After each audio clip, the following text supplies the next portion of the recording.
Today's episode, we're going to be talking about winners and winners, how winners win and why they often fail.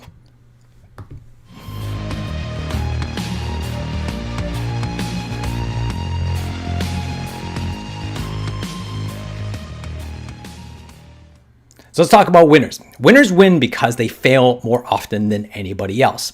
I'm obsessed with winners. Seriously, I am really obsessed with winners. Look, I have all of this cabinet over here. And the reason why I have these cabinets here is because they're filled with amazing greatness of people. Like, think about it. There's Joe Montana's helmet. There is Jerry Rice's helmet. There is Magic Johnson. And there's Michael Jordan there. And tons of these things. I do that because I'm surrounding myself with greatness. And all of these areas, it helps me understand the minds of winners. Why I'm obsessed with winners is because I want to understand their mentality. If anybody's ever watched The Last Dance with Michael Jordan, that's a mentality of a winner. Of course, there's so many things we can talk about. We'll save it for another episode. But in this episode, I want to talk to you about failing. Because what happens is that winners fail more often than not. And one of the key elements is that there's three specific things I want to talk to you about on why winners fail, and they use failures and transform it. But it's not all failures, because losers fails too, because we all fail at some point. Is what we take away from the failure and what we do with it. And so there's three things I kind of nailed it down to from a winner's mindset, right? The winner's mindset, I feel like, is number one, it needs that winners have to fail fast. And I'm going to use an example of one of my clients. One of my clients today literally just sent me a message and say, I told him, I go, you're amazing at doing videos. He sent me this testimonial. I thought, like, this is awesome. And I really want to appreciate it. Rafi, thank you so much for your testimonial. And when I said to him, I go, you're really great on camera. You should do more videos. And I encourage all my clients to do more videos because it gets the content out there. It gets their mind and gets the structure right. But that's another story. But one of the things he said, he goes, yeah, I wish I had more time. And the exact thing I wrote to him, I go, yeah, well, let me think about this. It'd take you maybe 10 minutes to come up with the video content, 5 minutes to shoot the video, and maybe 1 minute to actually upload the video. The only thing that's really missing is the fear of rejection, the fear of like the judgment, the fear of actually getting it right, the fear of perfection. That is taking weeks and months for allow that person to press send and upload that video, right? That's exactly what happens to all of us. I have fear, you have fear, we all have fear of out of rejection, or we have fear of making it perfect. And that is what usually stops us, because that fear of making everything perfect, getting it right, that's the challenge that we all have to face. And so what we got to do is we got to fight through that fear. So how does winners do that? Well, number one is that they fail fast. There's a saying that I absolutely love, and I wish I can give credit to where credit is due, because they said, you want to execute faster than your disbelief. And this is something I teach all my clients. Execute faster than your disbelief. Think about that for a second. See, what happens is that anytime you commit to something, there's always going to be fear. That's the first thing that pops up. And so therefore, what we got to do is that we have to fight through that. And how you fight through is execute faster. Be faster than that disbelief inside your head that says you shouldn't do that. Who are you to go on camera? Who are you to write that blog? Who are you to sing that song? Who are you to tell us what to do? Who are you to inspire? Who are you to lead? Who are you? Blah blah blah blah. That disbelief is in all of us. It's in me. It was in me before I press go here. Is in all of us. The challenge you have to face every single day is, how do I execute faster than the disbelief that goes on in my head? What you got to do is you want to execute faster than that, and so therefore you actually get it done, and learn to be comfortable with the fear. You got to dance with that fear. That's number one. Number two, what winners do is they fail forward. And what I mean by failing forward is they learn something from it. Talking about basketball, this is a great book, Kobe Bryant. This is when I'm obsessed with winners and I try to understand their mindset. And when I was reading about Kobe Bryant, just like Michael Jordan, one of the things that the stories that he wrote was about this in his early on in his career, during the playoffs when he was the Lakers, and when he was playing, he said, give me the ball. And he wanted the ball. He wanted the last shot. And during the end, what he said, he failed, I think, five shots in a row. And he just didn't miss the shots. It airballed 5 times. Think about that. You're supposed to be the best player. You're supposed to be like the Michael Jordan of the team, and you're in it was in the playoffs in a championship series, which is gone to the championship. They were about to try to win a title. He shot the ball. The last quarter, he missed 5 times, and all 5 of them were air balls. You know how embarrassing that is, right? Missing not even just hitting the rim and missing the backboard. No, he missed the net completely. Well, how does that affect you? Well, how does this affect you is this. Kobe Bryant said after that, he goes, I didn't care what people thought of me, because what that does for most people was to take their mind, goes, maybe I'm not good enough. Maybe I shouldn't be the one who take the last shot. But here's the thing. He didn't care about what anybody else, we didn't care about what everybody thought of him, because there was, just imagine the amount of media, right, that talks about and go, hey, you shouldn't be the guy, he embarrassment, you lost it for the team. But he didn't listen to that noise. You know what he did? He failed forward. Failing forward means this. Failing backwards is that you fail and it takes you out of the game. I've done that so many times. When I failed, the embarrassment was so hard that I just takes me out and I'm never going to do that thing again. And the thing is that when you fail forward, what he did was that instead of listening to the voice, he failed forward. What do you mean failing forward? He learned from it. You know why? He learned the reason why he was missing the ball was because of his conditioning. See, the thing is with his conditioning was that when he went from college to playing NBA, he wasn't used to the 82 game schedule, plus the amount of games in the playoffs. So he wasn't used to having the conditioning to be able to last that long in the season and have enough energy in his legs to make that last shot. And so he learned from it instead of hiding away from it. And what he did was, instead of missing those air balls, he learned in the next season, during the offseason, to train harder. And what he did was he trained harder and harder, which means that allowed him to not just sustain an 82 game season, but to be able to have 82 games plus 4 more series into the playoffs, into the finals, and to win championships. And thus he did. He won multiple championships because he conditioned, but because he learned by failing, by missing those shots. He didn't go, oh, I'm not good enough. What he did was he failed forward, which means that he created lessons to learn from those failures.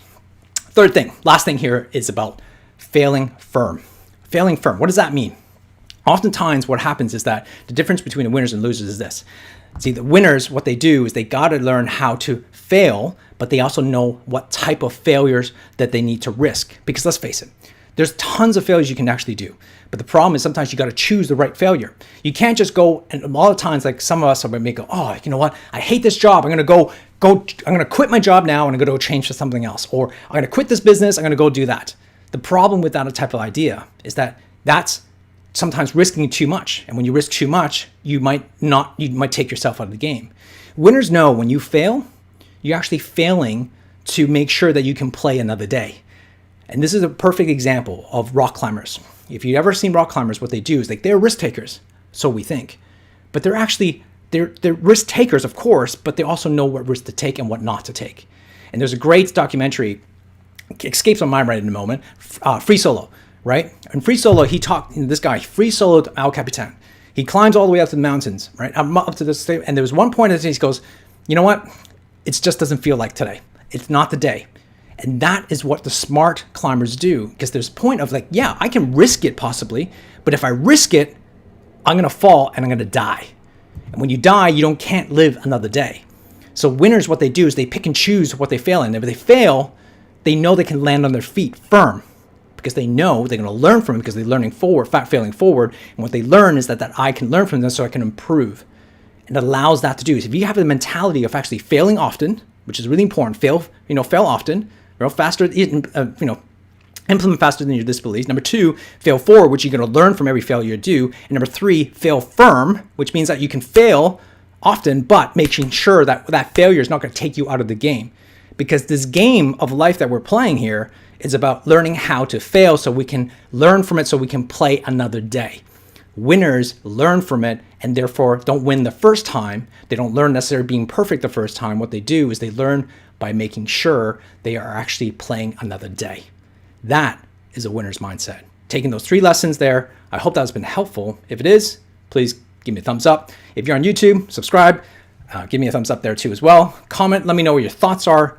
If you want to add to this, I would love to hear it, because this is all about helping you becoming a better winner and creating those mindset. Hope this has been helpful. Take care. My name's Murray Warner. I'm a owner of a chiropractic practice in Mona Vale called Warner Family Chiropractic. Before I started with Nitro, I've been with Nitro now, according to my sticker, my new logo, I've been with Nitro 4 years. At the time I was in solo practice, I'm still a solo practitioner. I had 1 staff member and we just weren't really growing. I'd sort of reached a moderate level of success and I had no idea how to go to the next stage or to grow my practice any further. It was a bit like Groundhog Day, you know, you just felt that maybe this was as good as life was ever going to get. We weren't going to do anything different. You know, had a moderate level of success. I was kind of content. I could pay my bills. I couldn't really go on holidays. I couldn't do things with my family. I got a young family. I had a younger family back then. Still got a young family. And I thought, well, maybe I'm just going to be on the treadmill of life and get in the grind and get up Monday through Friday, work every day, do my thing. And that was just, it was going to be too hard. You know, you hear the stories as a chiropractor from other chiropractors that, you know, things are different now. It's harder to grow a practice. It's you know, as a solo practitioner, you should work with people. You need to do different things, and you know, just felt like maybe it is all too hard, and it was easier just to settle, I suppose, for the status quo. Why did I join Nitro? I suppose I joined Nitro. I've been thinking about it. I've brought my staff / my wife on this Nitro retreat, and we were talking about it the day before. And there's a part of I wanted to come to Nitro to belong to something, to a group. To, you know, being in solo practice, you're just by yourself, and you think you're the only one with your problems and doing those sort of things. And it looked like a great place to go. I wanted a tactic really to start with. I wanted to know what was the one thing, if I said this, you know, my life would change and I'd see hundreds and hundreds of people come to my office. So initially I wanted, you know, some tactic, but when I got into it, I learned it was more about, you know, me and my personal development, my growth, that if I hung around with some people that had a growth mentality but also had the same problems, you figure out ways around the situation that you're in, and you could grow and develop by, one, surrounding yourself with people who were more successful or as successful as you, but it also experienced the same problem. So I wanted to be sort of part of a group, really. I had a couple of friends who were in Nitro at the time, and they said, you've just got to, you know, you can stay with the status quo, or you can try something different. And I suppose I just went, well, what have I got to lose? You know, I could go and do one of these events and stay exactly where I am, or I could go to one of these events and maybe something would change. And you know, a lot of the change it's been as much personal as it has been professional. So, you know, that development and growth happened in both areas of my life. And I think if you can grow the personal, the professional just follows suit. You know, we were just talking in the session before that, you know, Nitro has some values and some pillars, and I think as a chiropractor we all want to make some impact in our lives and in our communities around us. And you know, I think that voice is in all of us as chiropractors. We all want to do better, have a bigger practice, have a bigger influence in our communities. And I think just, you know, the voice does get in your head. It's going, well, is that it? I've done a couple of different coaching courses. I've done some coaching with some guys that are very scripted, very do this, very cookie cutter type sort of thing, and that works to a certain level, but it doesn't make you very authentic. You feel like you're really even more on the treadmill of life. You're doing something that you're not even that excited about. And I also tried going down the technique path. You know, if I got really good at a technique or a skill, one certain skill, that would make all the difference. I've thought about giving up and having another career. It's hard being a chiropractor, and being a solo chiropractor is hard because we think we're the only ones having those problems with our clients, with our patients, with our families or whoever around us. And you know, there are moments where you go, God, surely it would be easier, you know, to just go and get a job. The group, you know, without Lawrence, and there wouldn't be Nitro, and without Nitro there probably wouldn't be Lawrence. So as much as Lawrence cultivates and supports and maybe holds you accountable for things, the group has a massive effect. And you learn as much from Lawrence, you learn as much from the group, so they keep you accountable. Lawrence keeps you accountable. The whole situation keeps you sort of going, and you keep faith in what you're doing, and you know that you are making an impact. There was a low point before I found Lawrence that I thought my situation was just my situation, and I was going to be moderately successful. There's been low points throughout the journey too. You know, things happen. You know, I've been involved with Nitro for 4 to 5 years now, and there's been low points during that, and it's really easily, without the network that Nitro and Lawrence create, that you could easily go down a quick rabbit hole. Oh, things just became easier. It's probably once I started working with Lawrence, started to get clear on where I wanted to go with my practice, with my life. You know, it just helped with that vision. You know, we all have a vision and we all have a goal, and Lawrence helps you understand that you probably never get there, but because once you get there, you'll go, that wasn't that bad. I think I should create another vision. It makes you think a vision's bigger than what you think you're capable of. I've learned to accept that life's a journey. It's not a destination. So one of the things to do to your worst enemy is hope they win the lotto, because many people who win the lotto end up more miserable than what they were. They think just wealth, having financial freedom, is going to bring happiness, and in the end they go, oh, now all I have is people wanting money. I've got other bills that all sort of go along the way. So you often find when you get a goal, there's just another goal just behind it, and you have to adapt and readjust to that. And with Lawrence and Nitro's guidance, you just know that there's always another step. A lot of people think that having a chiropractic coach is somebody who's going to give you some cookie cutter result and make you into something that you're not, that you don't want to be, or you don't think you can be. Coming along to joining Nitro and working with Lawrence, you're going to just learn how to be a better version of yourself. You're going to get away, you're going to come away to a beautiful location like we are in the Mornington Peninsula. You're going to check out for a couple of days, so when you get back you can check back in and really make a difference. So, you know, until you experience it, until you lean into it, you know, you're not going to know. And, you know, there's some people that have come and gone out of this group and will come back again, I'm sure. You're not alone. No matter how good or bad you think it is, it can always be better. And I heard a saying once, it takes a community to raise a family.